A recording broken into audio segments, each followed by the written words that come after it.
think her show gets shit on like too much for no reason. It was like we confirmed the shows, and then it was like 2 months of just Katy Perry criticism. It's kind of like the difference between the internet and reality, you know. In reality, shows sold out, 20,000 people. It's crazy production. There's acrobatics, running around and singing at the same time. Is there like a double standard when it comes to like female pop stars?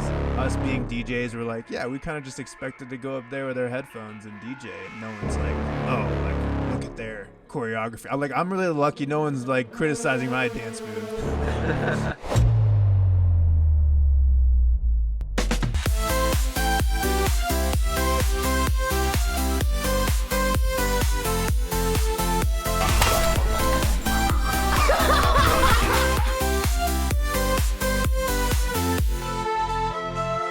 Podcast. We had a crazy past couple weeks, you know. Been doing a lot of shows. We have an album coming out soon. Yeah. Been crazy. Waking up early the last few days, but yeah. Album's coming out in what, a couple weeks? Was it the tour travel for you?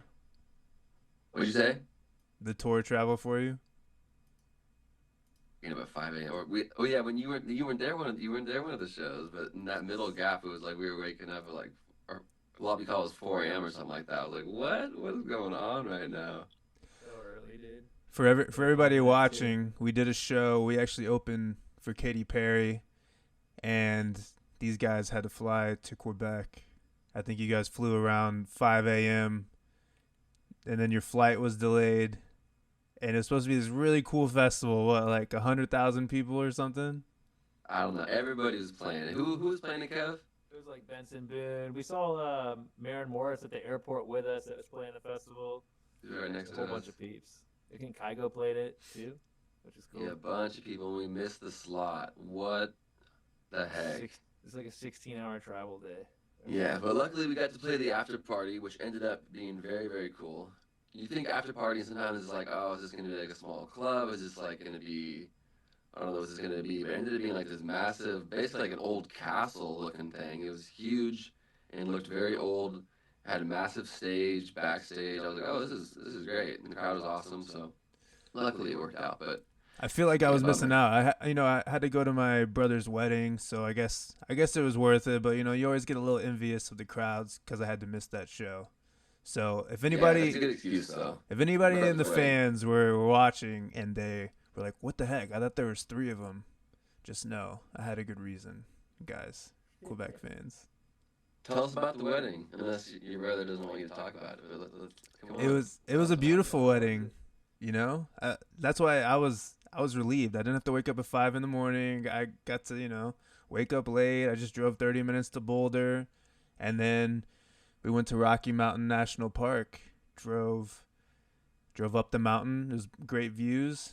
I forget what the lake's called, but there's a lake in Rocky Mountain National Park, and they did the whole ceremony there. Just intimate, just tight-knit family.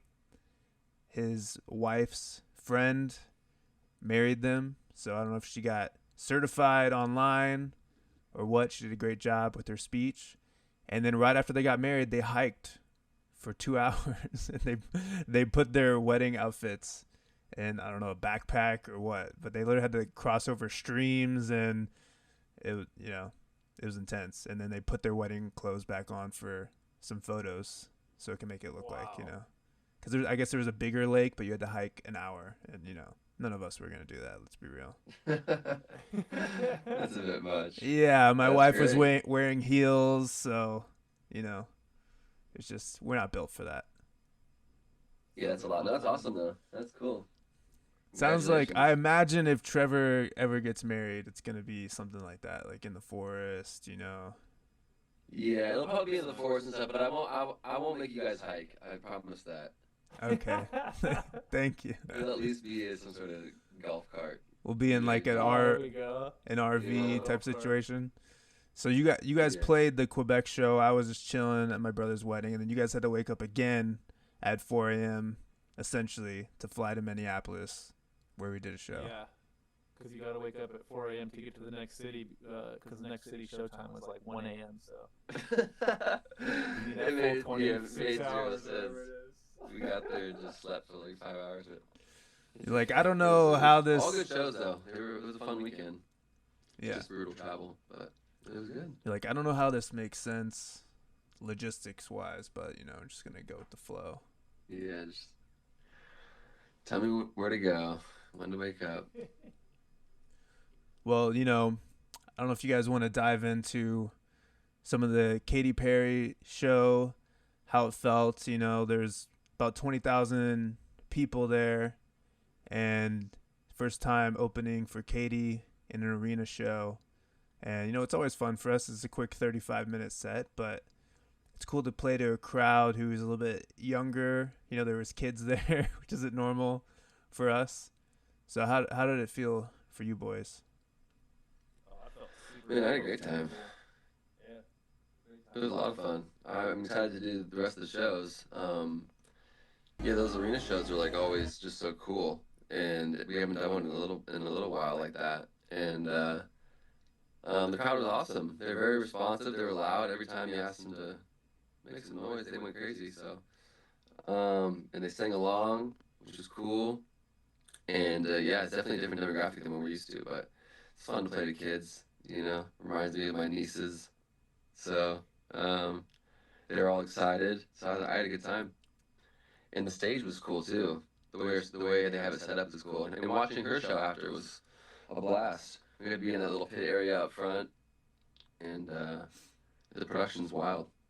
I think her show gets shit on like too much for no reason. I think it actually was a really good show, and like it seems like she's running around constantly, which is like crazy. Like I don't get how she's like not out of breath for that. Yeah, it's a full on. It's like a full on Broadway situation. It's like it's the whole thing. She's moving the whole time. Main character.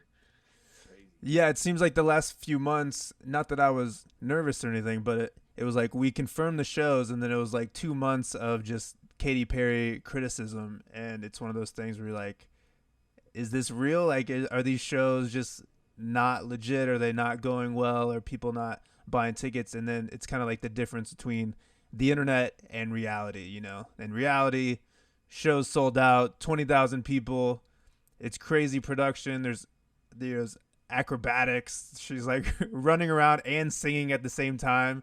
You know, it's almost like is there like a double standard when it comes to like female pop stars, and us being DJs? We're like, yeah, we kind of just expected to go up there with our headphones and DJ, and like no one's like, oh, like look at their choreography. I'm really lucky no one's like criticizing my dance moves. You know what I'm saying? Yeah, I'm a terrible dancer.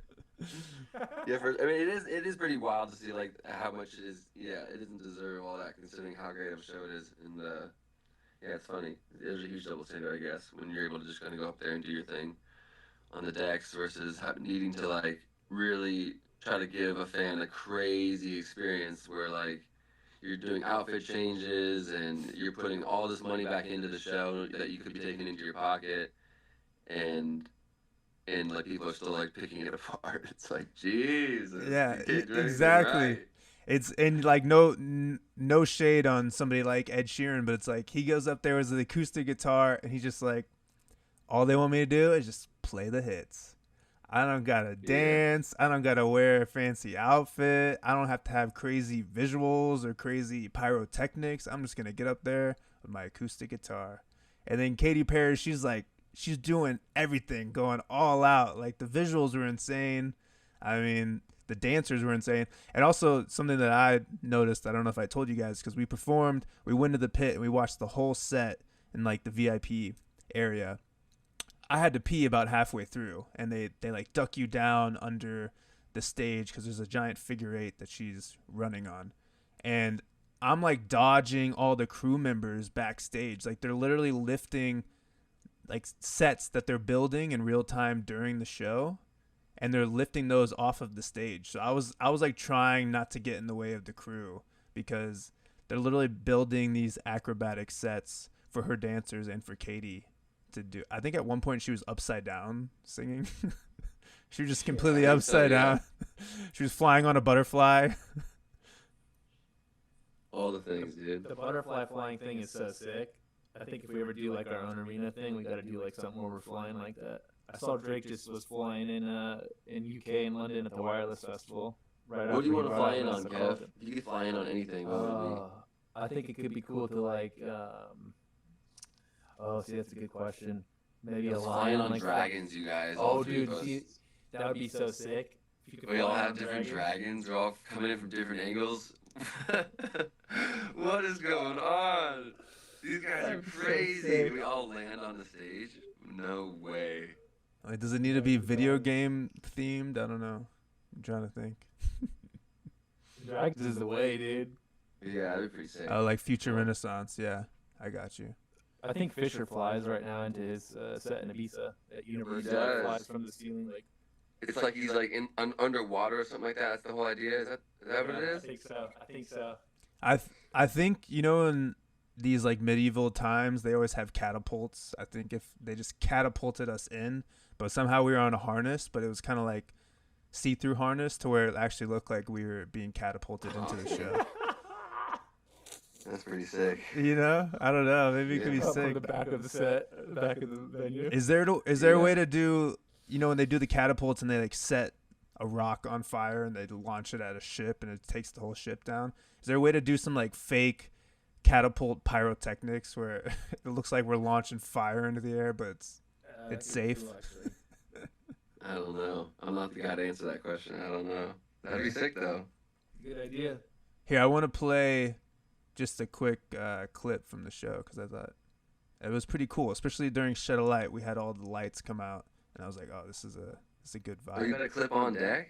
Yeah, I got one on deck. Yeah. Can you guys see it? Oh, I see it. It looks great. Yep, I see it. Yeah.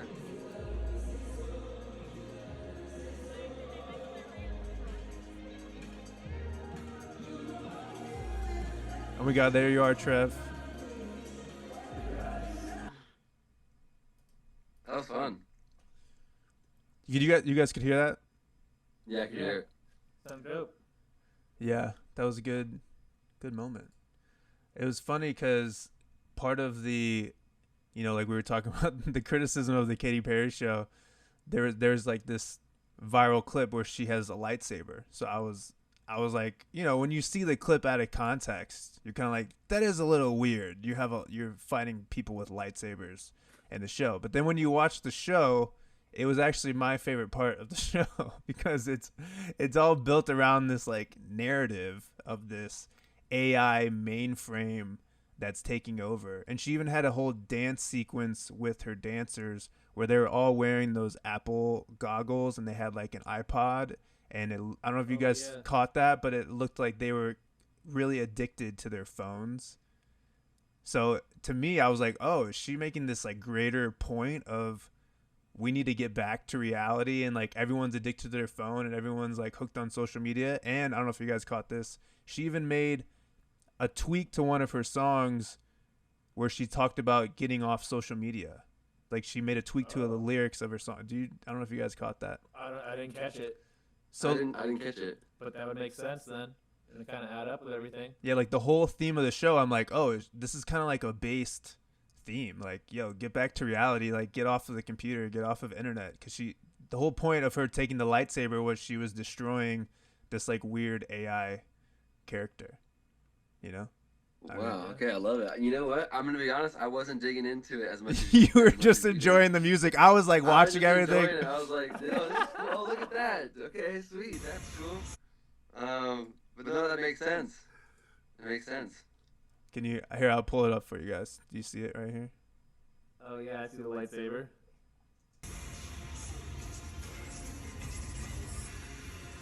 It's like a play, you know? Yeah, exactly. It really is. Full It is. Broadway show, dude.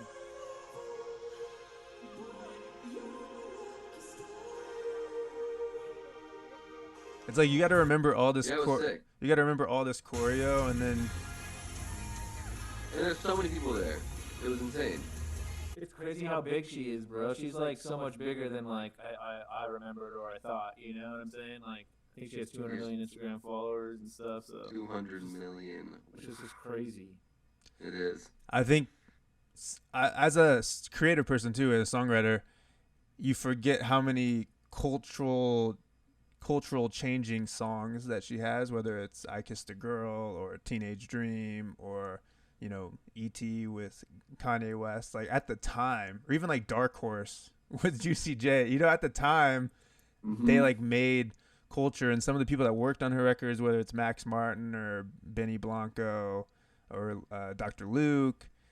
So it makes me a little sad when I see people turn on somebody so quick that's like contributed a lot to music. I mean, you don't need to. Everyone deserves to be criticized if they're in the public, you know.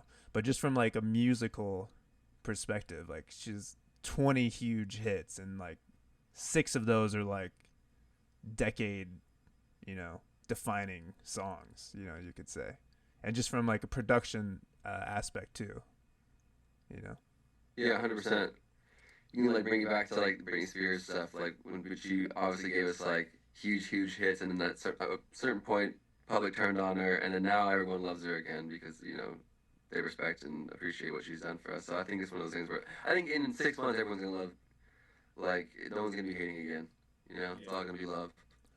Yeah, I was wondering too if part of it is the younger generation. But I mean, there's a lot of young kids there, so obviously young people still love her. But the younger generation, they care so much about authenticity, or like perceived authenticity. And I think the era that she came from, it was still like the era of let's make the perfect pop song, let's have the perfect release, the perfect music video. And now these young kids are growing up with, you know, an Alex Warren who puts out a song and he just films himself on his iPhone and that becomes a hit. And they're looking at the stuff that we grew up with where we're like, Katy Perry's a legend. And they're like, oh, that's commercial. And it's like, I don't know. Do you think how much of that do you think is part of it? I think so for sure. I think just like it's really just the TikTok crowd that's being critical right now too, and like that crowd is very much the crowd that wants to build somebody up when they come from nothing. You know what I mean? Somebody in their bedroom that's recording a video on their iPhone that came up with this song. TikTok loves that person, but even when that person gets too big, TikTok wants to bring that person down. It's like that's just the way the app works. You know what I mean? It's like they don't like somebody once they get to a certain like threshold. Usually, there's a few exceptions, but like at a certain point, they always seem to turn on the people that they build up. You know what I mean? So I don't know. She just seems to be that kind of crowd. And then it's like, how much of it is even real? You know, because it's like it's way easier to criticize something than to actually put yourself in the arena and do it. And then the other side of it is criticism sells, so it's like even if you're just like lukewarm on something, you know you're gonna get more clicks if you're like, this is the shittiest thing I've ever seen, you know, even if you're kind of like, it's all right. Like, you know, like, yeah, it really just comes down to there's like so many internet warriors that are just like haters that's just what they do. You know what I mean? There's just like they just hop on whatever trend is like that they want to hate, and even if they like never like liked that artist or like listened to that artist before, they're like, oh, we're hating that person right now? Cool, like sick. I'm posting about it. Like I hate that person too, just because they're just bored and they just love to hate. You know what I mean? So there's just trends people follow, just like things that people love that are trending that people want to get hop on board with. There's like same thing with like hating something. You know what I mean? So interesting and weird. I was curious too because it seemed like a lot of people were bringing up like her new album she did with Dr. Luke, and a lot of people like they didn't like that. Like they were like, oh, how dare you work with this guy who has been like accused of all these things. So I thought that was kind of an interesting topic from like a music industry perspective, because it's like he wasn't convicted of anything. I mean, I looked it up. The case was eventually settled like between him and Kesha, and it was only like a civil. It was only like a civil thing. There was no criminal thing. You know, obviously Dr. Luke did her first big album, which was a huge success, and she probably knows him on a personal level. And it's like, I guess you're just damned if you do, damned if you don't, kind of thing. But it's like, where are those lines as far as like, oh, I can't work with this person anymore just because in the public eye people think he's sketchy, even though there was no concrete proof, he was never convicted of any crime or anything like that. Yeah, exactly. You can't really speak for someone else's like relationship with somebody. It's like if she's close with Luke and they've had success together, and she loves working with him, and she feels like she can like get her best music when working with him, and like he brings out the best music out of her, and that's what she believes, and they have a good relationship and they trust each other. Then it's like, and who knows what her opinion is on the said allegations or whatever. So it's like it's one of those things where if she has a friendship with somebody and likes making music with that person, I mean, you got to do what you feel is right for your music. Yeah, and just like devil's advocate, say you made your biggest records with somebody and you're like, this was just magic. Like, we just made magic together. And let's not say Kesha, but let's say somebody else comes out and they're like, he did these horrible things to me, and you don't believe them. Are you supposed to just drop them because everybody else thinks he did something bad? Like, I think as like a culture, we don't really value loyalty as much, Yeah. People are like, oh, that person's canceled. Okay, well, I have to drop my actual opinion on that person now. It's like, that's not how like it you should didn't. work, Yeah, really. the only evidence is just somebody's, he said, she said kind of vibe. Like, you're not seeing anything. Yeah. Yeah, it's weird. It's tough. But, yeah, she did her thing. Made her album. Yeah, we got two more shows. Savage. Two more shows with Katy coming up. We got one in Detroit and one in Quebec. So if you guys are in the city, in the area, come through and check it out. I know Kevy was talking about Drake, so I was very interested because there's been a lot of news about Drake the last couple weeks. Just random stuff. He's back, dude. Yeah, because He's I know last 100% time we back. talked, Kevy was like, "Oh, this is his comeback era." So I was like curious because did you hear about the fake abs allegations? Yeah, I saw that. He's had fake abs for a while though. Like he did it like 5 or 6 years Really? ago. Yeah, No he did the same way. thing, and people trolled him gnarly. I think it was right No before way. COVID or right after COVID. Yeah, but that's whatever. I think he just put. Yeah, there's the most recent one. But he posted this himself, so he's obviously proud of his abs. I mean, he's been posting. He's been working out a lot. I see him like People some of his story. He's posting Dude, like he's fake like abs are running like and the stuff. funniest thing. people were criticizing, like, if you look at this area, I don't know if you can see my mouse, it looks like fake, Yeah. like right here, like there's probably some like liposuction or some Like it's shit super going on. indented weird. Yeah, but I think he posted it himself. So then, we've been living in this era of women getting more plastic surgery done, even really young, whether it's Kylie or whoever, and it's just a normalized, acceptable thing. Are we moving into the era where men get plastic surgery and it's a cool thing, or is this just whack? Because I think the narrative about abs is you have discipline. Oh, he kills it he kills it in the gym. He kills it with his diet, and he's just on that other level mentally and physically. Whereas now I guess you just get liposuction or fake abs, and you look better. I think it goes across. I think anybody that gets surgery for something that they can physically achieve without surgery, I think that's corny and like weird. Like when you can get a 6-pack where you're just like, I'm just actually just too lazy to get the 6-pack. So you think lip fillers are better than fake abs? Lip fillers are better than fake abs, yeah, for sure. You can't train make them. yourself look bigger. You can't like force it. You can't work out your lips and make them bigger. So it's like, okay, there's an argument for that. So we get like the abs leg look. extension surgery. We're cool. If we get like, I'm 6'5" tomorrow. You want to be taller? Yeah. I'm saying I can't control my height, Trevor. I mean, sure, do your thing. I just know that I've heard that's just not safe yet, is it? People do it. Probably not. I think I it's don't think they do it in America. I think it's like China or Eastern medicine they do. it's not recommended if you're an athlete, but I think walking around and just doing normal fitness activity is fine. As far as Whatever you want to do. I mean, I don't care what people do. I mean, at the end of the day, that just sounds like it hurts. I can't imagine like being extended. Like that sounds like ow. Yeah, I think it takes 6 months or longer recovery. Whole year wiped out. Like, yeah, I think you For can't. real. I think you can't walk for 6 months basically or longer. Like you just have to be in a wheelchair. Yeah. Just I mean, recovering. if you're short and you hate it, like you just hate that's like the one thing you just don't like about the way you look. Like, okay, fucking, if there's a way to do it now, go for it. But I think also just back to the Drake fitness thing and all this. It's kind of an interesting idea because a lot of his music is party music. It's club music. He talks about drinking. He talks about getting high and just having these late nights.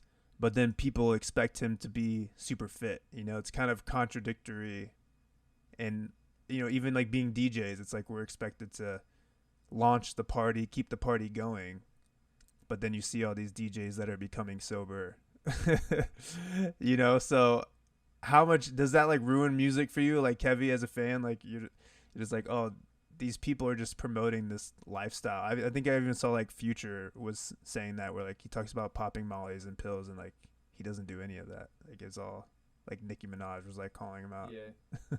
No, I mean, for me, it doesn't really matter. I think it's just more for like the branding and the atmosphere that they're gonna create for the fan, you know. So if they're rapping about it, like if Future's rapping about it, but he's not doing it, I don't care as long as like the atmosphere at that event is like he's rapping about, you know.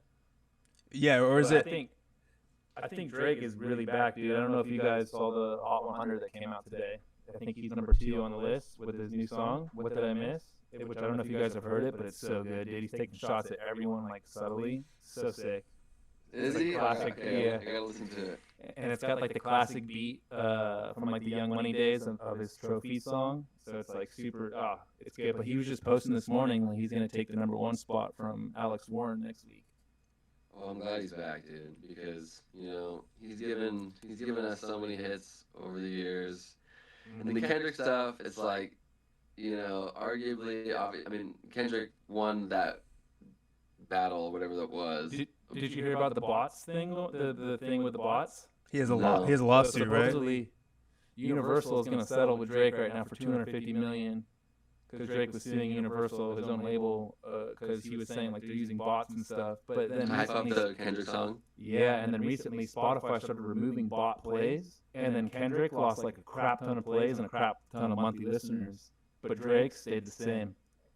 Wow, I believe it. I mean, it's one of those things where like, I didn't like the Kendrick music. Like, I didn't like listening to those songs at all. You know what I mean? They're just like whatever. But technically, people think he just won the battle. It's like, okay, whether lyrically you agree or not, whatever.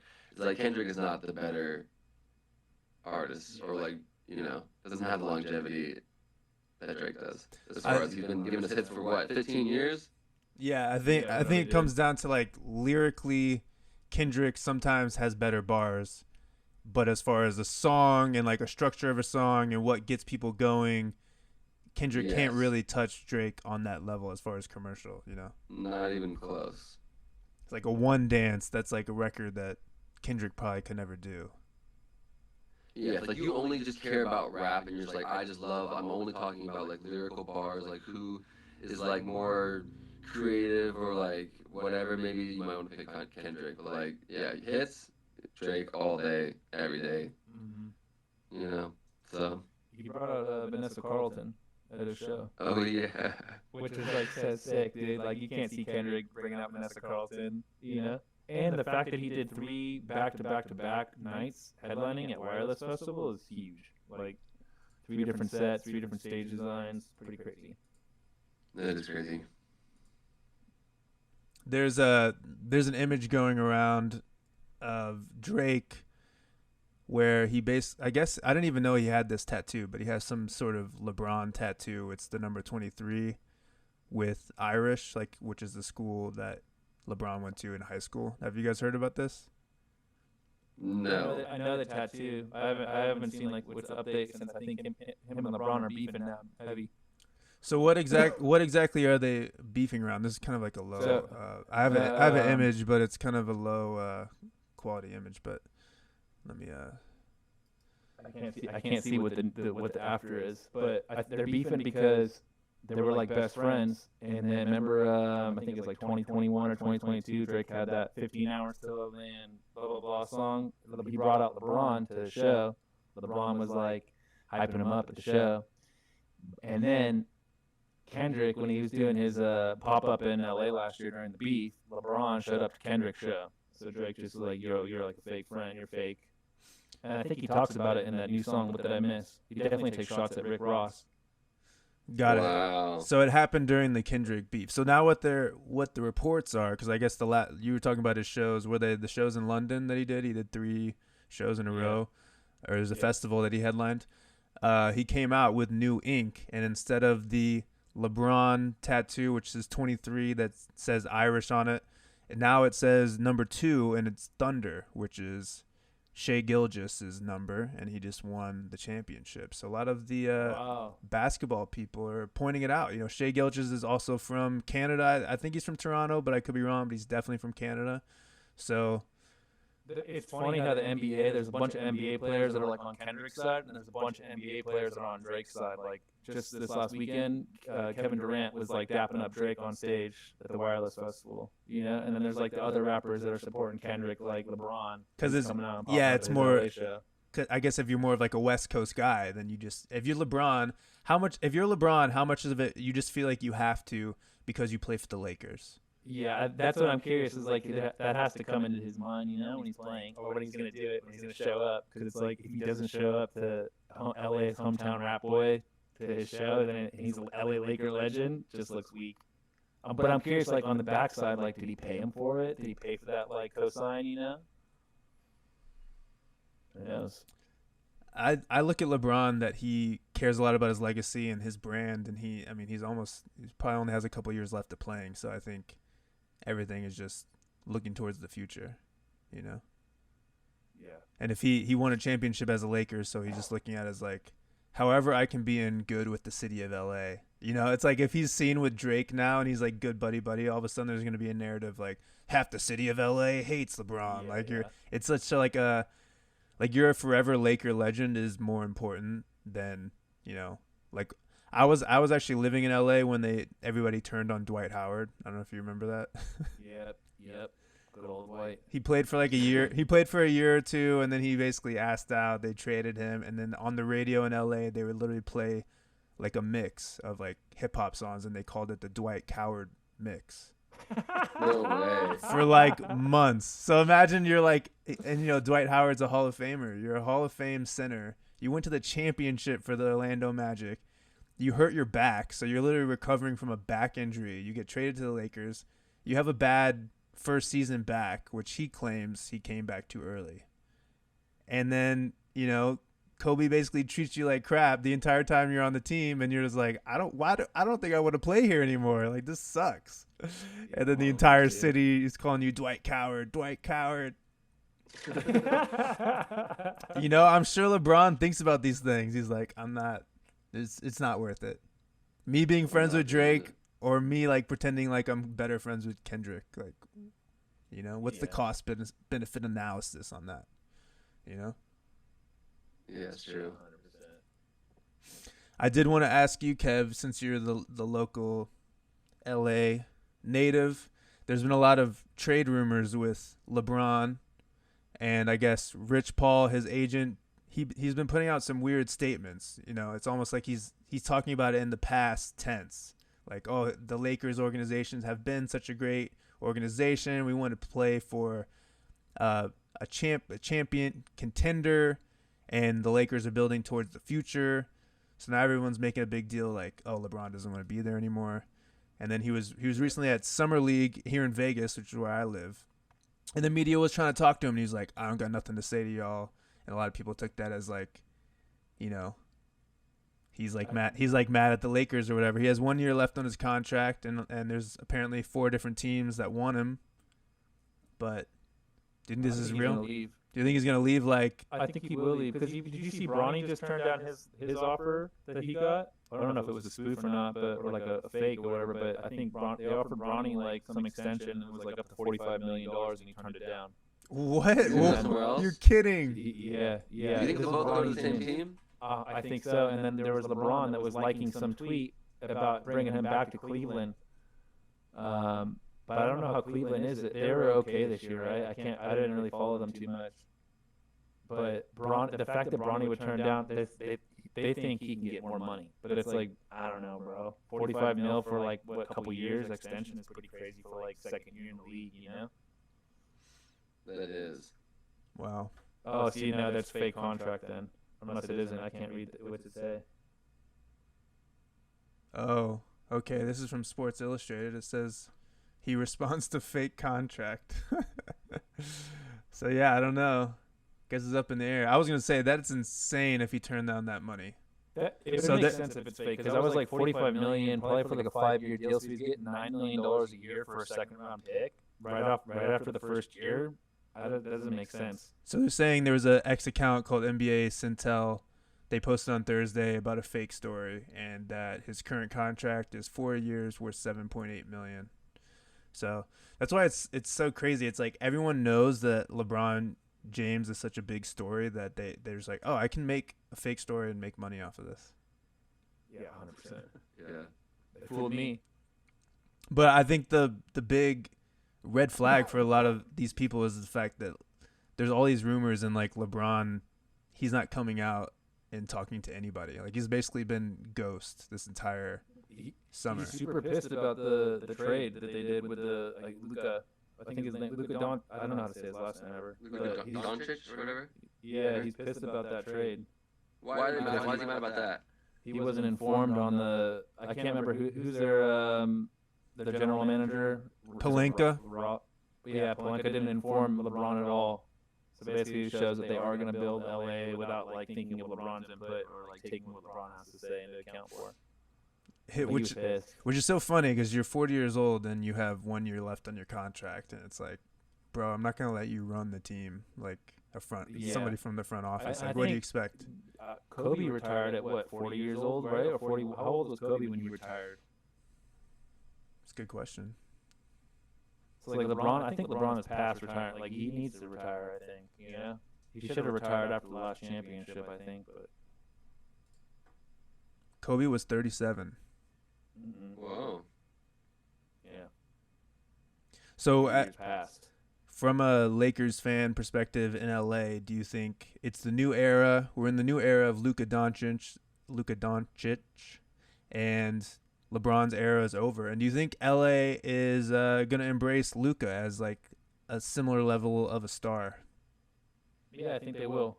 I think Luka shows up and he puts in hard work. You know, although I think he does have a little bit of a drinking problem. Apparently, he lost weight over the summer. Does he? Yeah, he loves his beers, bro. No way. Yeah, but I think if he gets that under control and he can stay at a healthy weight, they can build a solid team around him. You know, maybe we're looking at another championship in 2-3 years. One of the big. You gonna go? Oh yeah, you got to go. 100%. I'll be on the floor. Give me the floor seats. I was gonna say they made one big offseason move with getting DeAndre Ayton, and I mean they got him for a deal. It was some sort of buyout from Portland. You know, Trevor's in Portland. You guys just lost DeAndre Ayton. I think you guys are paying him like $30 million a year to not play or something for at least a little bit. Wild. Nice. Yeah, Portland. You gotta figure it out. But does Ayton move the needle for the Lakers, or just kind of like a placeholder to keep some angry fans happy? I think he's a placeholder, to be honest. I mean, it depends. Let's see how he plays with Luka, but I think right now he's maybe just a placeholder. You got to think that because LA, I think they are going to try to get like another star player, you know, like superstar player down the line, if they're going to have room for market cap in there. But I'm not 100% sure how much room they have left or how much they've spent so far. But you have to imagine they'll have Luka, Ayton, and then maybe like another like superstar that can help like just move it. Are you guys aware? Are you aware of how Damian Lillard has been doing since he left Portland? I haven't paid attention at all. I'm not a big basketball guy like you guys are. So yeah, Damian Lillard, he got bought out, so he's not playing for anybody right now, but he gets paid $20-25 million a year from the Bucks to not play. And no way. He tore his ACL, so he's coming back. People think maybe he'll come back at the end of next year or something, and then he can sign with another team if he wants to, and then he can make 25 plus whatever the new team signs him for. Not bad. Yeah, they basically bought him out because they knew he wasn't going to play at all next year, and they got Miles Turner, who is a center. for Giannis because they don't want to lose Giannis. So, you You know, make 25 mil, but you don't play. What do you do with that? What do you do? I mean, Dude, I don't even know. 25, like what? It's crazy, bro. So much you're not allowed to money. play, but you got 25 mil coming in. You're just okay. Well, did you guys gonna hang hear? out. Did you guys Well, hear he's about? training. Trevor probably hasn't heard about this guy, but this guy named Malik Beasley. Isn't he getting kicked out of the Yes. NBA right now for gambling? There was like rumors about him a year or two ago. I think a year ago. But there was like no evidence of it, and now I think he's actually getting kicked out of the NBA, and like people are saying he's broke, like he can't even pay for his rent. Gambling on the games, like messing him up, or Yeah. like gambling in general? Swinging the games. No. So he'll be think like so. the second or third player kicked out like recently. Yeah, there was another guy. There was another guy. Was it last year or this year that got kicked They out? kicked for, like, out- betting on his own game, or, They like, kicked having out his buddy Michael bet on Porter games? Jr.'s brother. Dude, why would they do that? Dude, you get like 5-6 million a year, and like, oh, let's go bet like 50K that I'm gonna lose this game to win like That's an extra so 100. dumb. Like, dude, what? And then just ruin how you play, like just try to sway it. It's like, bro, what are you doing? Just play the game. Take the money. Yeah, it's so backwards thinking. I think they're games that they think he was betting on back in 2023. So I think like a lot of these guys, I bet there was like a community of them where like all this big betting on like the apps came out, and there was a couple of players that got away with it, and it just became a thing where like if you're one of the role players, you're like, oh, no one's paying attention to us, and there's probably just like a bunch of players that did it like during the same time, and now since they've been investigating it, they're like, oh, yep, you're done. That's wild. People need to be more smart. I saw some dude that was like, I don't know if it was baseball or basketball, but he was like talking about like how the parlay pays out, and he was like pissed about the parlay payout, but he was like he's like a member of that athletic league, and it was like on some podcast or something. I can't remember the name of it or who it was, but I was like, this guy's literally exposing himself right now. He doesn't even know it. That's crazy. I think too, we look at athletes and we're like, oh, they're worth $100 million. They're killing it. They're super successful. But then we forget, you know, when we were in high school and middle school, a lot of times the jocks were like the dumbest kids in school. You know what I mean? So like, just because you're good at basketball doesn't mean you're smart. So imagine the jock at your school, and now he's worth $100 million. He probably is gonna do something stupid with his money. Yeah, very valid point. Yeah. Jimmy Clausen was Very the jock valid. at my school. I think he went pro for a little bit, Jimmy Clausen, and then I don't know whatever happened to him. Wow. Shout out Jimmy Clausen. Yeah. I think his brother is like still legit, or was legit for a little bit. Nice. There's an MLB player from my high school, Carson Kelly. He's still doing well. I think he's on his way up still, actually, which is good. Oh, that's legit. So he's still killing it. Hopefully he's smart with his money. Fuck, I didn't really know him very well, so we'll see. It's hard out there, you know. I did want to pivot a little bit. I was seeing these videos yesterday of our song "Find Love Now" and the Love Island finale. Did you guys see this video? I saw a clip. I did. Pretty awesome. I was watching the show live when it, and my girlfriend's like, "Oh, it's your song." And I was like, "What?" I was like, "Oh my god, yeah, it's our song! Holy shit!"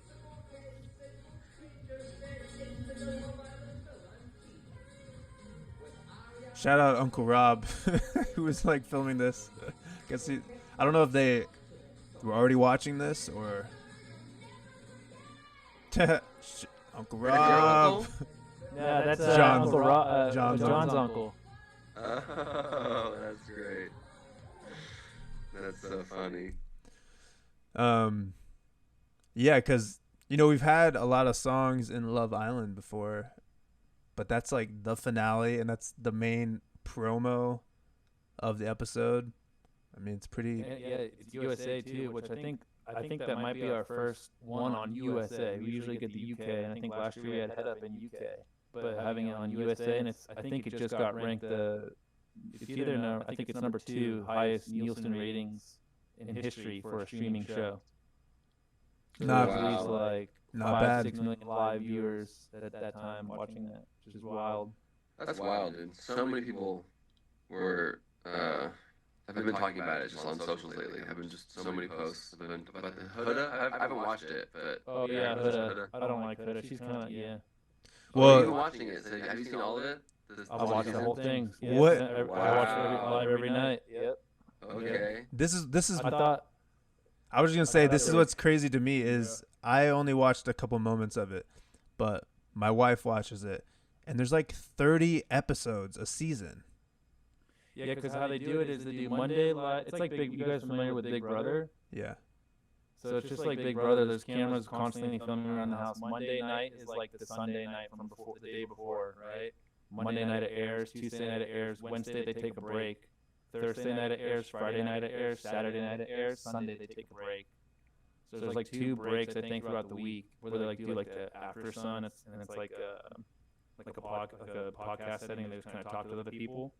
But it's like the day before you're watching live that night. That's crazy. Which is crazy. So there's a bunch of episodes, but the drama is real, bro. The drama is insane. I used to watch the UK one all the time, like 5-6 years ago, back in the day. This is my first time watching the USA one, and it's just like it's definitely different kind of vibes. You can feel like the USA people are kind of like clout chasing, and there's definitely like clout chasers on the USA. Whereas the UK one, it kind of feels like they're actually like trying to find a partner and like find someone they can like link up with for a long time. But the drama is real, bro, in the USA. You don't think Molly May was clout chasing? Come on. I don't think so. From like I watched that season, I thought it was good. Like it was a good season. Okay. I don't think I think her and Tommy were really in a good couple. And did you know they had a baby after that? Yeah. But then Tommy cheated on her at some club, I guess, like a couple years ago. They broke up, but I think they just got back together. So supposedly, isn't supposedly that the reason they broke up was actually because he was an alcoholic? See, that's brand new to me. It could be. They came out and said the reason they broke up was because he was like drinking too much. Wow. Well, I hope Who they get back knows? together, and I hope their family stays together. Good for them. Yeah. I was gonna pose the question though. Do you think this show is the most supportive show of cheat codes ever? Because I was going through the history. Apparently, No Promises has been on Love Island. Only You has been on Love Island. Who's Got Your Love? You guys mentioned Head Up, and now Find Love Now. Which shout out Punctual. And our Like Me Better remix. Yeah. Okay. Yeah. We've had a lot. of songs. And I would say it is a pretty good demographic for us. You know, if you're gonna be like, oh, what are cheat codes fans like? I'd be like, yeah, they're probably people that watch Love Island. We gotta get onto the show because well, in USA they brought Megan Thee Stallion to do it, but in the UK one they brought out Joel Corey, I think it was this year, and he does like a DJ set for the Islanders, and they're like it's just like the Islanders, and he's just like playing the DJ set, and like it's incorporated into like one of the games, like where they're making out or something, you know. We gotta make this happen. Bro, we should. You know. Yeah. USA producers of Love Island. We've had like 8 songs on the show. You gotta bring us out there. Come on. And think about all the sexual songs we had that would be perfect for like people finding love. You know, Turn Me On, Sex. You know, Pretty Girl. There's like That's actually a solid point. There's so many songs. Get them in the mood. You know, Yeah. for sure. Well, boys, I have the sessions I can pull up too. If you want to dive in. Also, I thought it was interesting. We had that Planet Pride set, which was pretty fun, and we brought out Anissa. We had LP come and perform, and it was our first Pride. How'd you guys feel? Our first Pride that we performed at. It was a blast, dude. It was fun. It was hot. It was sweaty. We had some pyro, which was cool. I love when we have shows with pyro. I don't know. Maybe I'm like a pyromaniac or whatever, but You're like I love the fire. Yeah, it was sick. It was a great show. I love New York. Or it was Brooklyn too, so that's always fun. And the venue's sick, and the crowd was great, and the huge LED visual. You know, it's cool to have our visuals up there, and yeah, especially paired with like the real live production, like fire and confetti and whatever else. So it was a blast. Can't complain. How'd you feel, Matt? You like it? Yeah, it was cool. We got to perform our song Human, which is on the album, and Be Your Friend, with Anissa, which is on the album as well. And actually, I have this funny photo of we had our day-to-day manager come out, and he was just like, he was in the moment, like he was just, his shirt was off. I think he was His just. name is Tyler. I think he was just loves wrapped to up. dance, too. Oh, here we go. This is a good one. I'll put up for you guys. Wow, there he is. You know, he was just blending right in. Like, you wouldn't even have known he was our manager. Like, you just be, oh yeah, he's That's true. perfect. Everyone in the crowd was shirtless, so that's true. Maybe he needs like a little bit more glitter or something, but also like He needs to hit the gym a little bit more. why? Yeah. You think he needs more Shout out, you gotta- more gains or you what? I also forgot that we got to hang out with Oliver Heldens a little bit too, which is like fun, you know. Yeah, that was great. Yeah. What a nice guy. We haven't seen him in a while, I feel like. Yeah, it's been a minute. He's I always like very his chill outfit, and I like laid his back. outfit too. He had a good fit going. Yeah. Oh, there's one thing I wanted to ask. Cowboy hat.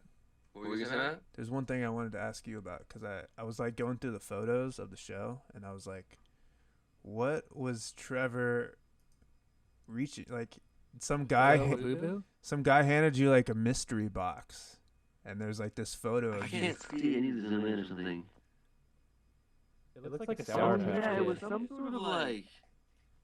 sort of little like stuffed animal thing, like a tiny little creature. And I think I walked directly back to the stage and gave it to one of you guys. Yeah, I think I remember that vaguely.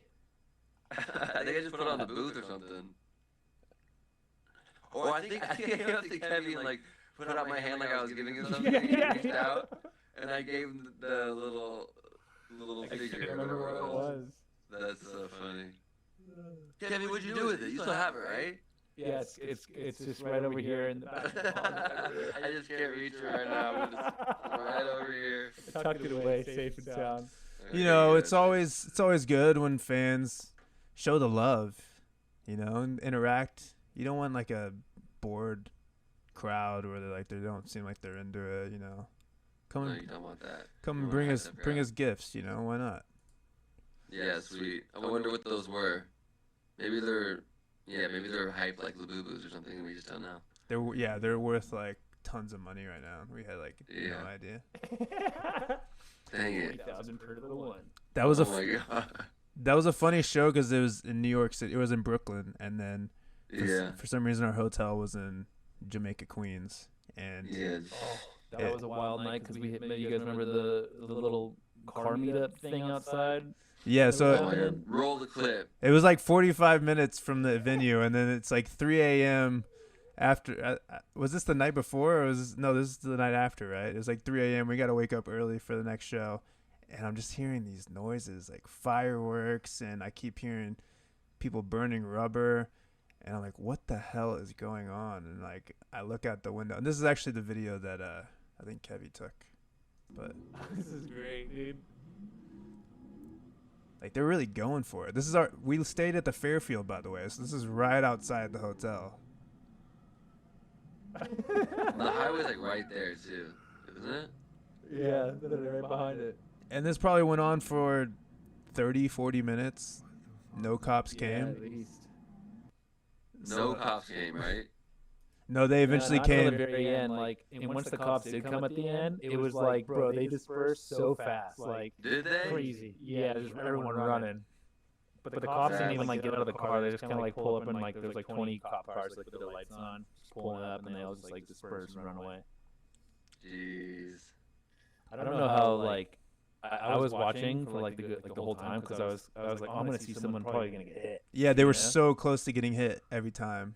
And they were Yeah, hanging out the double. car windows, and they kept shooting fireworks. So there's like literally fireworks going off like right over the hotel. We should probably message Marriott Bonvoy and like send them that video and be like, you guys got to give us like an extra bonus 25,000 points for like getting this. 25,000 points. I love that. Like, I'm gold Great. status. I need to be platinum, baby. Yeah, bump me to platinum, and I'm not gonna post this then. Yeah. There Well, you go. I think we're gonna post it either way. So Message him quick. Hurry. Yeah. Yeah. Man, crazy times. So how Yeah, you? you said you wanted to go over a couple sessions or what? Yeah, how do you guys feel about the new album? We're gonna drop it here soon. We're also doing a album release party at a couple weeks at the Surf Lodge in Montauk. I actually have this session pulled up with Human. Here, I'll show it to you. Bam.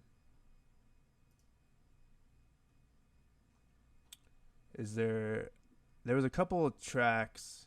Let me see. Make sure you guys can hear this real quick. You guys can hear that? Yep. Like a flower in the desert sun. Only heaven knows we're holding on. We'll be dancing when the tears run. We're only human. There'll be days you wanna fall apart. So yeah, this is our song "Human." I got it pulled up here in Ableton. I think for me, a lot of the best parts of this song are like the stuttering kind of stuff. You did some really cool things with the pads. Thanks, bro.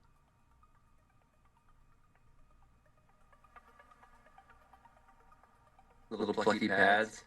Little dreamy pad going on here. Yes, sir.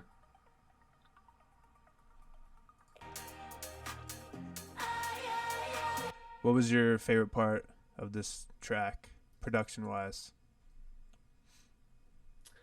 It was fun to do a drum and bass sort of drop. Like I said, I've never done that before. We talked about this in the past, but so it was fun to do that for us because we've never done it and got to mess with some new samples and mess with some different types of basses that I've never really made before. And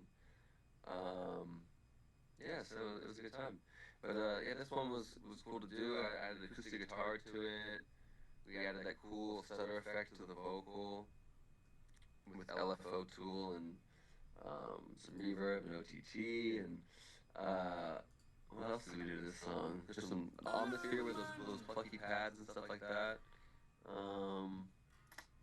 Yeah, I don't know. It was cool to kind of sort of blend that organic vibe, very open feeling in the very beginning. Before the build, and then kind of go into something that feels a bit heavier and dancier. And yeah, the gang vocals are probably my favorite part of the song. All the background vocals, if you want to solo those at all, but it's just a big chance, and you add some distortion to it, and lots of reverb and delay, and it just sounds huge behind her powerful lead. So yeah.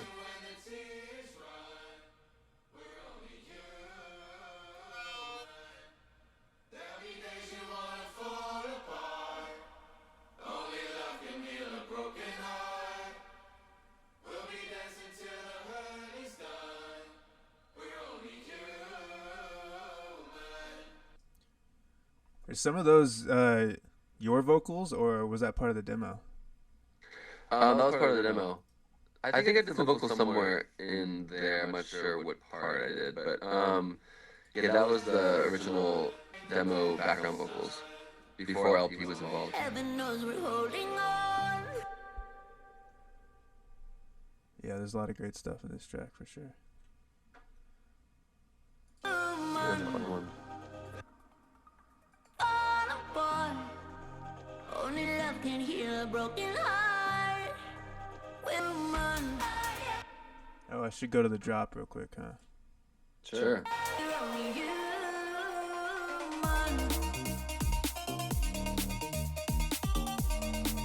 We're only human.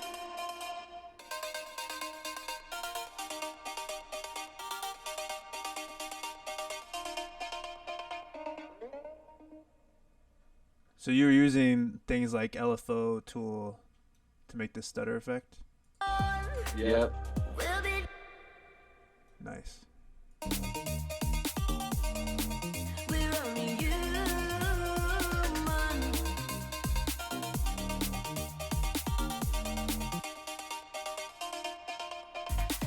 Was that like originally from a vocal chop, or was it just a sound that you found and then you just added a bunch of effects on? It's just a vocal chop that you chop up, and then you do multiple LFOs. One of them is a 16th note, like, and the other one is whap, whap, whap, whap, whap. So you have both of those feelings going on at once. And just stacked And, them. stack them, add a melody, add a harmony. There you go. Hell yeah. Sounds clean. Anything else in this track that stuck out to you? Like a flower in the desert. Production wise? I mean, you can play whatever you want. I mean, the bass and the drop's kind of fun, but Especially how they're kind of like layered. I thought it was cool that you layered, like, you kind of did this with the stutter too, but you kind of layered different rhythms, and then they kind of come together to sound like one sound moving. yeah, for sure. They kind of go back and forth between, the sort of subby, sustained basses, and then the plucky little boom, boom, boom, boom.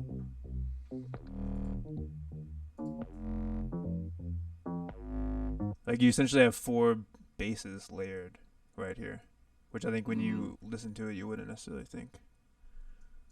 Yeah, you might think it's one that's just being automated or something like that, but yeah, it's just a few different basses being layered and coming in and out, stopping and starting with each other, so, yeah.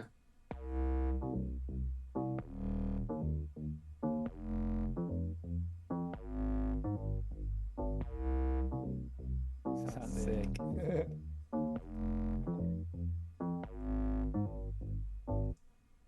And obviously, when I say drum and bass, I don't mean like proper drum and bass. It's our version of drum and bass. It's not, Yeah, you it's know. it doesn't have like the break drums. Yeah, Like it's how more others- just like that style of beat with like our sort of pop electronic music. You know what I mean? So we just haven't really done that feel really. So yeah. Oh yeah. But yeah, I don't know if there's anything else we want to talk about with this one. Go to hold another one.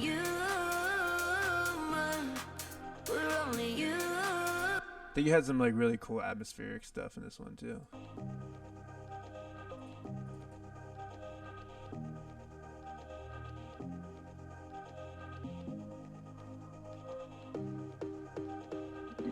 Like making a pad, but using the same LFO, so it sounds like the same rhythm. You know.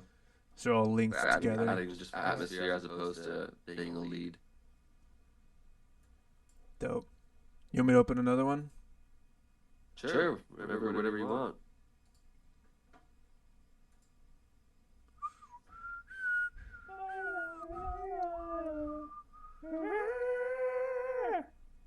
Yeah, she did some wild background vocals. It sounds sick. But when I was going through the different like takes that she did to edit them, I was like, whoa, she went all out. Were they already pretty edited ahead of time, or did you have to add a lot of sauce and like tuning and stuff? I didn't have to do a lot of tuning. I just had to like kind of go through all the different takes and place them where I thought they should be placed. She kind of did a bunch of different styles and things all over the track. A few different takes, so I just went around and chopped some stuff up, moved it around, and there it is. And that was a cool thing too. LP did those live when we performed with her at Planet Pride. And LP really wanted to nail it. You know, I think sometimes we play so many clubs, we're just like, oh, the vocals in the track, I'm just going to sing over it and there's no issue. I did a sound check with LP before the show, and LP really wanted to make it obvious to the crowd that they were singing live. They didn't want there to be any mistake. Oh, they're lip singing or whatever. It's like, I'm doing it live. Like, it's in your face about it. Yeah, that was awesome. It was a good show. Glad that they came out. I got our track pulled up more than anybody. Oh, we got the Kenny G saxophone in here. Yep.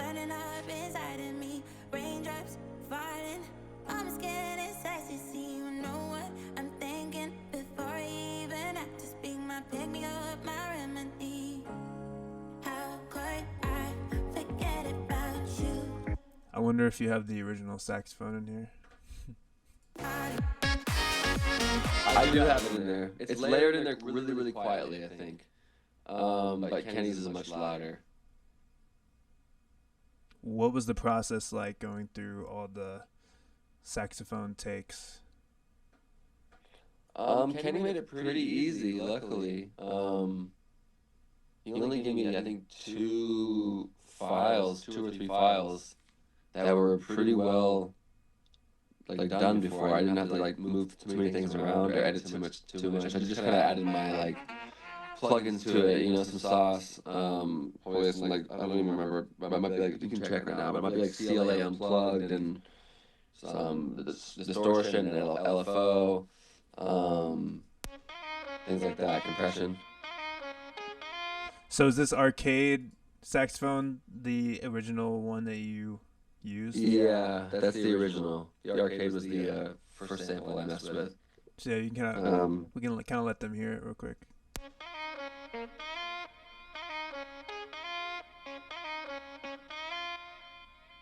So it's kind of like the original idea that we had, and we liked how it sounded, but we thought it still sounded a little bit fake. So we were like, how can we just make it sound a little bit more authentic? And then I see we layered it with like 5 different saxophone layers. Yeah, I think I also took one of his layers and like pitched it up an octave or down an octave or did both. But just layering those different things and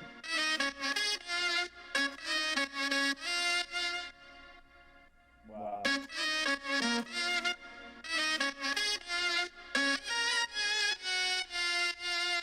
It's such a crazy difference, especially with those little trill things that is so hard to create with MIDI or just. yeah, for sure. Those little flares make it feel way more real and authentic, and yeah, just sounds way better. Just more expensive, Especially when Kenny G's the one doing it. He knows what he's doing. It seems like the So that's cool. the contact saxes and contact instruments, they work really well when it's more like pads or chords, background stuff. But when it's like a lead, sometimes it just sounds fake. Yeah, or even just layering. Like if you have like 6 layers and one of them is real, and you make that one shine enough to where you like feel the realness of it, then like that can help a lot. Just having one at least authentic layer like changes a lot. So it was cool. Did he send you the, like, obviously this is one of the, he sent it to you dry, right? There was no like. Yeah, dry. Oh, okay, cool. So here's the one layer, and then.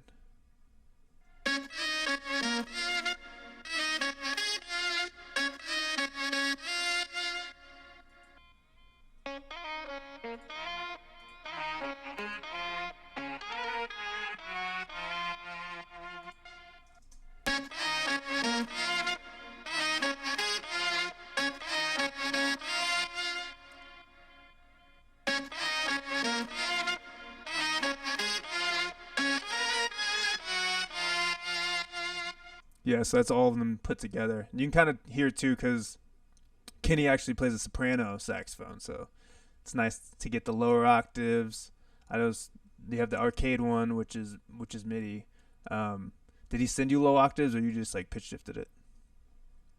I don't really remember. I have to double check. You can click on those things and see if they're any of them are octave down or not. But I thought I might have pitched them down, but maybe they're just he sent both. Yeah, you lower. So you pitch shifted it. Okay, yeah, that's what I thought. Just to add a lower feeling, make it feel thicker. Especially if you have the one clean lead, then you can kind of build around it, and even if they're a little bit more like affected, whether it's pitch shifting or with plugins. 100%. The other ones can sound a little messier and not as good. Like if you solo some of those, you might be like, oh, that doesn't sound that great. But if it's mixed in with one really sick, clean lead, and that's like the center point, and the other ones are just supporting it to add thickness or color or texture or whatever else, it definitely it still works. Was there any other production elements that you added? Because this song had a lot of different variations and versions. We did, I was in the studio with Izzy and Boy Blue and Eric, and we had kind of our original version, which is very piano house. Was there a lot of extra like synth elements that you had to add to kind of get it to that finished product? I remember I added live bass to the verses and stuff. Um, just when I first heard the song from you, I just felt like it could feel more like soulful and like because the song by itself felt like so like 90s upbeat, um, you know, dance vibes or whatever. So I just wanted to give it a little bit more like a soulful 90s vibe and add some of that like classic guitar, like that's somewhere in like the verses and live bass and the saxophone, and things like that. I think I experimented with a different synth bass in the drop too than what was there before, and maybe added some more like organic drums and whatever else. So yeah, I have the live bass right here. Just let the fans hear it.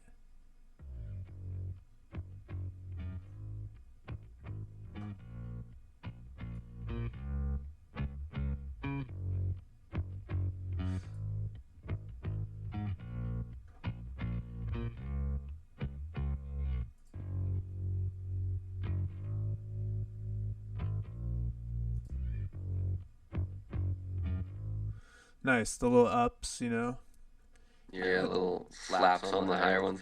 But it's honestly reminds me of going back to our original production days. Back when we first started, I remember having you do like live bass on like Visions. I think you did live bass. I think We did on No Promises too.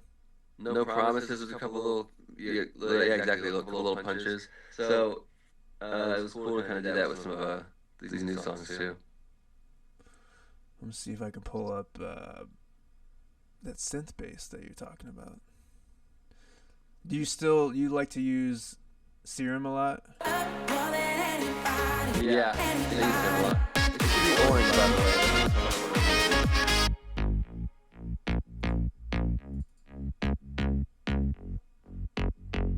That might have been the old bass. I think I just chopped up the rhythm.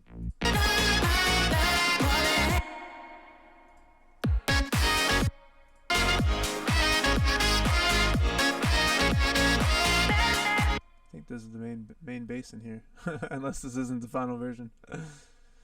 I have this one too. Oh no. The plucky bass was the bass in the drop. You played it. Oh, okay. Yeah. Sounds fat.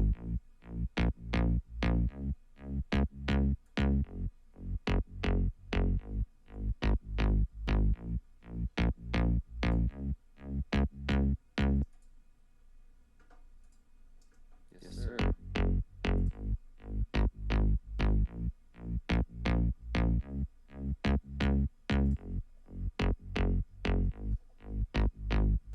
There's a lot of just like getting it out of the way of the kick, but having its own space. So you chopped it up so much. Yeah, whenever the kick is done, the bass is there, so they're just going in and out and creating space for each other, filling up those low frequencies. Red is vocals, orange is bass, brown is drums, blue is instruments, if you're looking around. Yeah, I thought we did some gangs in this vocal too, but I wasn't sure. Yeah. Yeah, because this is like the first one that we did.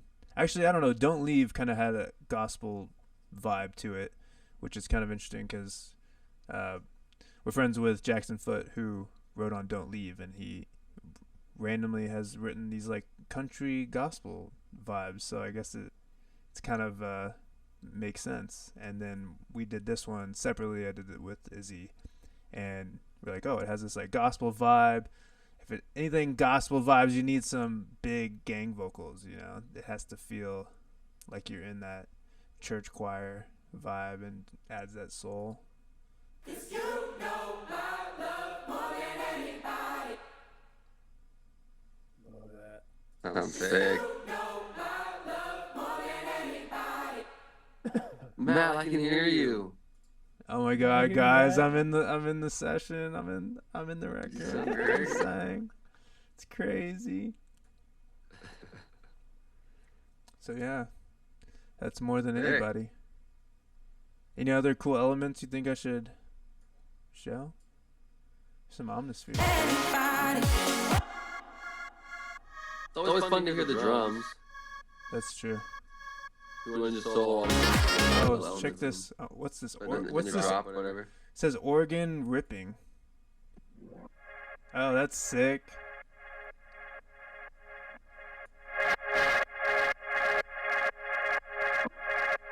It's cool how I just held it, pretty sure. it's cool. Yeah, but it's cool how it comes in like a slide. Well, yeah. Take him to church. That's like the cool thing is, you know, we've done different interviews where we talk about how we work, but we'll do a lot of different writing sessions and we'll try to get like a really solid demo, and then Trevor will go in and like add a lot of these like small things that makes it sound more full, makes it sound like more of a finished product. But when you're listening to the record, like you would never like hear that layer, you know, but it makes it more full. And the little slide gives it that extra live feel that adds to like the groove of it, which is really cool. Wow. Yeah, let's solo the drums if you want. Trying to see if you have like. I think it's remember group right there. It's brown.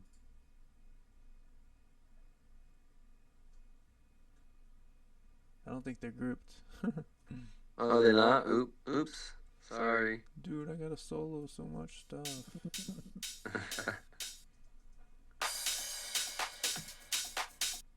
Oh crap.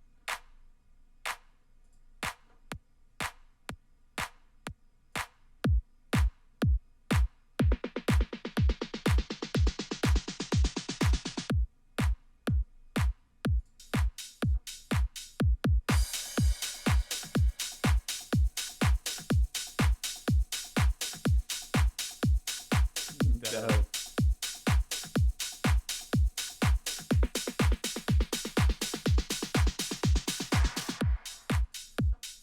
One thing I know that you're definitely big on is you do a lot of like the main kick and then like the top kick, and like you have it super filtered with the high ends for the top kick, so just like that's like the attack transient Just gives you way vibes. more control over how punchy you want the kick to be. You know, you have the low and the high, and you can just really easily be like, okay, I can hear the low end really clearly, but it's not quite punching through the top end. Or it's like, that sounds really clicky, but it's not bassy enough. Like, it's just easy to have two. Yeah, like if you just listen to this top kick, you can be like, what? It sounds like barely anything, but it's just like that transient. It's almost like a click, you know? Mm-hmm. Keep it going. You in match there. it up with that lower kick, and you get all the control you need. Dope. Anything else you guys want to talk about, boys? Any other huge cultural shifts that are happening we need to discuss? Oh, I was gonna. I know Kevy likes to talk about like Tesla and all this stuff, and like so Elon Musk recently posted, I think yesterday, that he was just in the design room at Tesla, and they're about to make the biggest demo ever before the end of the year. So I mean, is he exaggerating, or do you guys believe he's about to? No, I trust him. You trust him? Yeah, I think he's gonna deliver the Roadster. Yeah, that's the speculation, is that it's some sort of Optimus or it's the Roadster. And one thing with the Roadster is that initially they claimed it was going to have over 600-mile range, which is it's a pretty big I don't game believe changer. that. You don't believe it? I think the I don't personal believe robot that. would be sicker than the car, though. Do you think the what? Yeah, but the thing is the Roadster. He dropped the Roadster like 4 or 5 years ago, and people like pre-ordered it, and then like he's been MIA on it. So like people are like, where the hell is my Roadster? Because he said there's gonna be like 1,000 of them made or something by like 2020 or something. Damn. 30 Did What is you the- pre-order it? 36 No, million I wouldn't. views on I would this have tweet. one now. I would buy one now. They look freaking sick. Do they? Okay. Wow.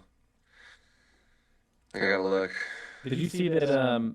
He's gonna have Tesla shareholders vote on if they wanna if Tesla can buy into XAI, which I think is gonna be really smart. Oh wow. It's probably a Okay. good investment. There was something recently that came out where they basically pinned all the AI services against each other, and somehow Grok came out as one of the best, which I think it's hard to judge these things, when you're using the large language models and all that. But the fact that he's kind of even competing with OpenAI and the Google Gemini, Apple has their own AI, and it's really only been a thing for 2 years is pretty mind-blowing. It is mind blowing. I see Grok a lot more often lately. Because it seems like they had such a head start as far as technology. I mean, he's known for his rocket company and his car company, and he's like, yeah, I'll just get into AI by buying Twitter, and then a few years later, it's like one of the top. Well, Elon used to be with Sam Altman at OpenAI, didn't he? But then he quit when he didn't start to agree with what Sam was doing with the company. Sam is scamming. Sam was basically saying he was doing it for like free for like the greater good of humanity, but he's really gonna pocket billions from it. And there's a whole thing that Elon posted not too long ago that like exposes. Someone did a whole deep dive into Sam, and it exposes like all the shady tactics that he's been doing over like the last like 5 years while running this company, and like by board voter meetings and like shareholder like how they vote and stuff. Like he set up like another entity or something, I think, and was like didn't disclose that he was like one of the main guys on the board or something. I don't know exactly what it was, but it was like some really shady shit. Wow. Jeez. And I think the cool thing about XAI is that they try to remain neutral. As like where OpenAI kind of leans more to the left, and then there's like the other AI that leans more to the right. He's like Elon's main goal is to like have it be neutral, as opposed to like persuade you towards ideology like left side or right side, which I think is like a cool way for AI in the future. Yeah, it's interesting. I gotta check out Grok more, see if it compares to ChatGPT for me. Oh, Here's also Grok 4 is insane. That just came out Is like it? 2 days ago, bro. It's wild. So what? Yeah, It is what's the most insane thing what's the ever. new Wow, features that people should know about, or like what's so good about it? The Grok 4? It's smarter than a PhD like student. So like in the just from like communicating with it, it's like way different than like you communicating with like ChatGPT. You kind of have to give ChatGPT a few prompts to like kind of get where you want to go. I don't know if you guys use ChatGPT a lot, but I do. with like Grok, it's like the new one at least, Grok 4. It's just like streamlined, and it's like super efficient in like what it's telling you and like what it's creating for you. I've seen like people on X that have been posting like video games that they're creating and coding in Grok 4, and they're just moving it over to Cursor and like copying it, and then like it's a full-on freaking like World of Warcraft game. It's like No insane. way. But it takes like split second to build. That's crazy. It has been That's good insane. too. I don't know if ChatGPT does this, but like it'll if you ask for it, it'll give you the links. It'll give you like sources. Like if you're just like, hey, what are the top news stories of today? What is this? What is that? Or what's the stats on this? And then you say, what are your sources? It'll show you like all the sources. So it'll be like 10 articles that you can link back to. Because I think the issue with a lot of large language models is they lie. Mm-hmm. So if people, a lot of people use ChatGPT for college and these kind of things, it's like they better not use it unless they know that the sources are legitimate. So all of a sudden they're going to do some sort of college essay, and it's going to be just some made-up story that ChatGPT came up with. It sounded cool. Yeah, seriously. Luckily we're out of college. But yeah. Well, here's the most recent troll from Elon today. He has his robo-taxi network. He's expanded it in Austin, and as you can see, the service area, it looks like something that we're all familiar with. Big dick. Mad. Yeah, the robo-taxi network expanded, and it costs $6.90 per ride. So Wow. That's a it big looks like a expansion. wiener. Yeah, it looks like a wiener. The whole tip That's of the really cap nice, is literally Elon. expanded. It's a big expansion. But Bro. is that real? So he has the robo taxis and it's like $7. Yeah, it's one set fee, and I think when he first dropped it, his set fee price was $420. That's classic. I think his trolls, bro, are next level like genius marketing and just like subtly Yeah, funny. like dry humorish, kind of like just it's just girl. I think they're great. They're funny. They are funny. But just long term, because I know Kevy's really bullish on Tesla, and it's been very up and down this year. You know, it dropped all the way to 220 at one point. A lot of the controversy with just people like burning Teslas, that wasn't a good look. And then I don't know how much this affects the stock, but the EV credits not being put into the recent legislation, I'm sure hurts a little bit. And, you know, people were saying car sales were down. How much of the future of this company do you think is going to be like the taxis and like the robots? Because a lot of if you're Kevy and you're a Tesla bull, you say, oh, it doesn't matter that car sales are down. Yeah, I'm looking at the energy source and the autonomous operations he wants to do. Yeah, Tesla's not going anywhere. It's too big. It's too many great ideas. They've already like changed the world too much, and they're gonna keep doing it. You know, so. And people forget, dude. They own like I think Tesla has 11,000 Bitcoin. So it's like if Bitcoin's rallying, like I think it just hit over 120 a couple days ago or yesterday. It's like Tesla owns 11,000 Bitcoins. They're like one of the only few companies that are like heavily invested in Bitcoin. It's so interesting to me that you can have a gigantic company. What's the Saylor? Who's that guy? Oh, Michael Saylor. MicroStrategy, is that what it's called? Yeah, MicroStrategy. I think he's just calling it now Strategy though. And it's a huge company, like billion-dollar company or whatever, and like the only thing they do now is just own Bitcoin. He's basically like a treasury for Bitcoin. So he's basically like, no other government is doing this. I'm going to be the treasury that's going to like hold Bitcoin. If Bitcoin goes up to like $1 million per coin, it's going to be like the most genius move of like generations. And I mean, it's interesting too because you see it kind of it's a little bit different, but you see it with like Coinbase, where I mean, obviously it's just a stock price, but it's like a $300 stock, and now you're seeing like Robinhood can kind of go into that because they're offering crypto and they're offering all these things. It's like, why does like once you're involved in crypto, all of a sudden your valuation is like double or triple the price? Yeah, it's wild. I think just because of the potential upside. But the other thing, going back to Tesla, I think that people think is interesting is with the robo taxis. They're saying that people that own Tesla can rent out their own cars, and the taxi will just go out on its own, like just drive out of your driveway and go pick somebody up and drop them off. Yeah, that's smart because I think Elon's main goal with that is to basically be able to have the robo-taxi finance your vehicle. So you buy a Tesla and it's like $300 a month payment. The robo-taxi will work while you're sleeping and make you that money back. So everything is free, autonomous, free. Life is easier. But I think that's like a long way away. But it's like he has like how many 10 million Teslas out on the road right now. So there's like 10 million vehicles. I don't know how much Uber users or Lyft users, how much they have like signed up on their platform. But eventually you will be able to go in the Tesla app and like rent out your car like Uber without having to drive it. And it's like, I would do that. Matt, would you do? Matt, you own a Tesla. You're the only one that owns a Tesla. Would you do that? Yeah, I think too, people that are hustlers and they want to have, like people use Turo, for example, and they create their own little fleet and they'll have like 5 cars that they rent out every week. I mean, those kind of people, they're going to be like, oh, I'm just going to buy like 5 Teslas. Yeah, it's actually like the same. It's like it's just like Turo, huh? But with Tesla.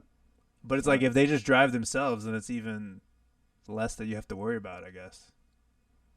Yeah, less overhead. Because just someone sitting in the back or they're sitting in the shotgun versus like when you rent out your car, somebody's driving it and you're like, oh crap, I hope they don't suck at driving. Yeah, that's true. That's true. Big Tesla. I guess I'll find Teslas. And robots. Optimus to the moon. Let's go. Are you guys going to buy an Optimus? Yeah, if it can clean and just make everything just clean all the time, and then just like maybe what if it can cook? I think it can. That's what my question is. If it could cook and clean, then bro, what? That's like Then absolutely. 100%. And like just get all your groceries and be like, oh, the groceries are here, put them away. Yeah. What? That'd be so You're not doing sick. anything? That's crazy. That'd be so sick. That's where my head is at too with the Tesla stuff. It's like you see people driving Lambo Urus trucks and they're like 200, 300 grand, and then you see a Tesla, even the Cybertrucks. Like how much are the Cybertrucks now? Like 60 or 70 grand. Yeah, I think so. And it's my like God. once you get the features, like my car goes so fast. I have a 2016 Tesla. It's like I don't want a car that goes faster. Like I just don't need it. You know, like Yeah. what's the motivation for me to spend 10 times the amount or like 5 times the amount for like a Lambo? Just cuz it looks Yeah, just true. cuz it looks cool? Yeah, it just looks cool. That's probably the reason. But yeah, it's not worth it. Unless you just have like fuck you money, you know what I mean? Yeah. It's like if Unless you you could pay to look cool, you know? just have a super Yeah. high-tech car and now these cars their price is going down. It's like TVs. Like over Yeah, time it it's is. deflating. It's true. Do you like your Tesla, Matt? You ever gonna get a different car? What are you gonna do? Tesla for life? Well, I have it paid off, so I guess I'll have it for a while. There you Nice. go. I don't have car Yeah, payments on great. it, so. Well, they say, you know, I have family that they used to be a car salesman, used car salesman, and we'll see over time how everything works out. But the biggest issue with gas cars is the transmission eventually goes out after so many miles. So with electric cars, you don't have a transmission. So, you know, when I get my car serviced, it's things like window washing fluid, or like they update the software, or maybe they have to change like a spark plug. You know, they're very minimal cost compared to if you have to do a transmission. I've actually blown a couple transmissions back in the day, and they might cost $2,000 or $3,000. Oh wow. Sometimes, and if your car's older, it's not really worth the price of the car. So that's why, like, over 10, 20 years, people, if their transmission goes, they'll just get a new car. Whereas, you know, if it's a Tesla and you're allowed to fix it and maintain it, it's like, is that going to lower the amount of cars that people need to buy? It's true. I don't know. Very true. We're in the new era. I guess we'll see. Time will tell. You have robo taxis, you have cars that are cheap and you can fix them, and there's way less issues. No transmission is like, or just less people going to buy cars, or they're going to buy them less often. It's going to be more of like subscription services. Yeah, I think that is it. The subscription service side of shit. So that's the future. Like having a car. Where you Like just for like subscribe to Tesla. Like I pay like $500 a month, and I get access to Tesla whenever I need it, and then, or whatever it is, you know, and I have it for life, like That's forever, however smart. long. That's Just smart. like TV and cable and music, you know. Yeah. You used to have to buy the individual song, but now you can stream that song forever without having to buy. You just pay a fixed monthly price. Because now the difference is going to be where you can get a car, you can get a robo taxi to pick you up and drive you wherever you want to go for like a pretty cheap price. So if you're paying a little bit extra for that small amount of freedom so that you can do a road trip like every 2 or 3 months. It's like, how often do people do road trips? Right. But it's like you can have it locked in probably too with like your commute. Like you're like, oh, my commute is 10 miles away and I have to go to work at 9 a.m. every day. And if there's no driver, then there's no like schedule conflict. There's no like you're waiting on if they're available too. Like you're just like, I reserve this car, and every day from 9 to 9:30, they pick me up at this address and they drop me off at this address, and it's like fully automated. Yeah. Like you would That's good. know ahead of time if the car was available or not. Are you guys, when you guys gonna take a robo taxi on a road trip?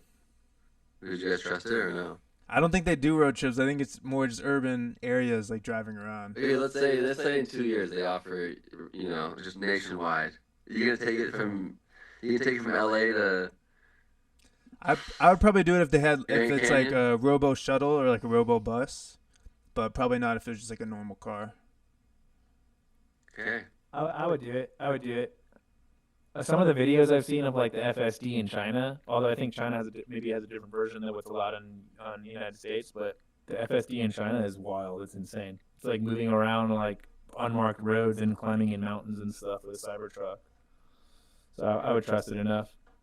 How many years until every car is just robo-taxi? Nobody drives anymore. It's all fully automated. You click in the location you need to go to. You hop in the car. It takes you there. It's way safer. How long? Yeah, that's a good question.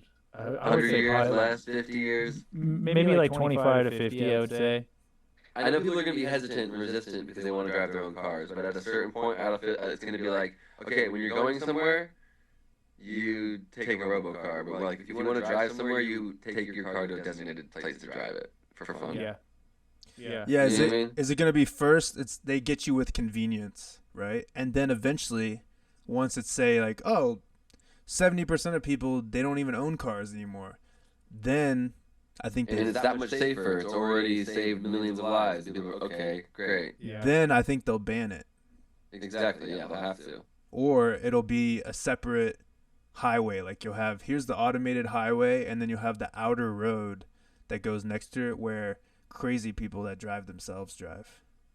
Yeah, yeah, I can see that. Something like that. Because you need pretty much if every car is automated, then there's a very low likelihood of accidents. But if you have a they bunch of communicate with each other. right, if Yeah. you have robo taxis and people driving themselves, then it's pretty much the same rate of accidents. Yeah. It doesn't really Yeah. drop down.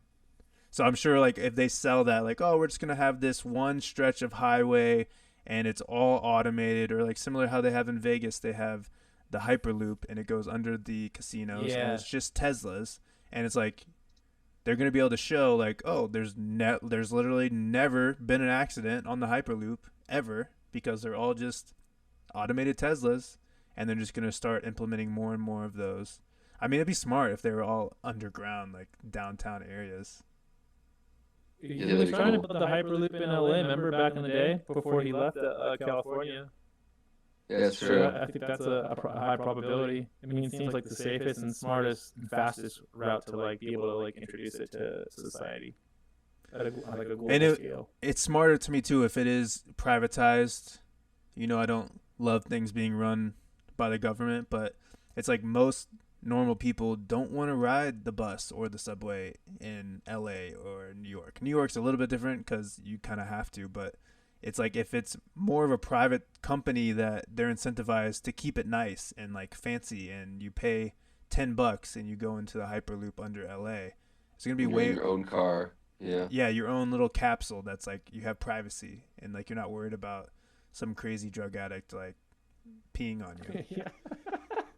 Like there's gonna be so many more people that are gonna want to use it, Yeah, for sure. and then it's just essentially like you can Definitely. drive on the above ground highway in your own car, and you can drive, or you can use the Hyperloop underground, and there's no traffic, and it's $10 or something. Yeah. It's more expensive than a subway or a bus, but it's gonna be nice. But it's safer, cleaner, more convenient. And So you're gonna do it. Buckle up, I'm ready. Let's go. All right, boys, should we wrap up? Let's No, do it. We're just getting started. I thought we we're halfway through. That's good. That's I good. know. Good shit, boys. Good stuff, fellas. Well, Cheat Codes podcast, and this weekend we got some upcoming shows. We're playing Nantucket on July 17th. That's Thursday. We have a private show July 18th in Arizona. So if you bought tickets, if you're coming, we'll see you there. And then Atlantic City, July 19th. So come through there. And then the weekend after, we're doing our album release on July 25th at the Surf Lodge in Montauk. And later that night, we're going to be playing Common Ground and New York City. And then the next day, July 26th, the Boston Boat Party. So if you guys are in the area, come out. buy your tickets now. I know Boston specifically is almost sold out. So is there? I think another one was like sold out. I can't remember. But Surf Lodge. Surf Lodge is selling out, so get your last minute tickets, guys. It's gonna be fun. It's gonna be special for Surf Lodge. We're gonna play a lot of songs from the album Future Renaissance, and it's gonna be fun. And then the weekend after that, we're playing a couple shows with Katy Perry, and we're doing a show in Toronto ourselves. And I'm actually a little sad because August 5th we're doing the Ventura County Fair, but I don't think Trevor's gonna be there. I'm not gonna be there, guys. But if I'm you're be gonna on an come to island that in show, Canada. guys, we're gonna do our country set. So it's gonna be a special set, and we haven't played our country set in a while, maybe like a year, maybe longer. So Dang it. Yeah. we have a whole country album, and it's our one chance to get to play some of those records. So it's gonna be a lot of fun. Well, thanks for jumping on, boys. Of course. Appreciate Hell you yeah. guys. Much love, fellas. Thanks everyone for watching. Yeah, appreciate you guys. Love you guys. All right, Peace. peace, guys. See you guys.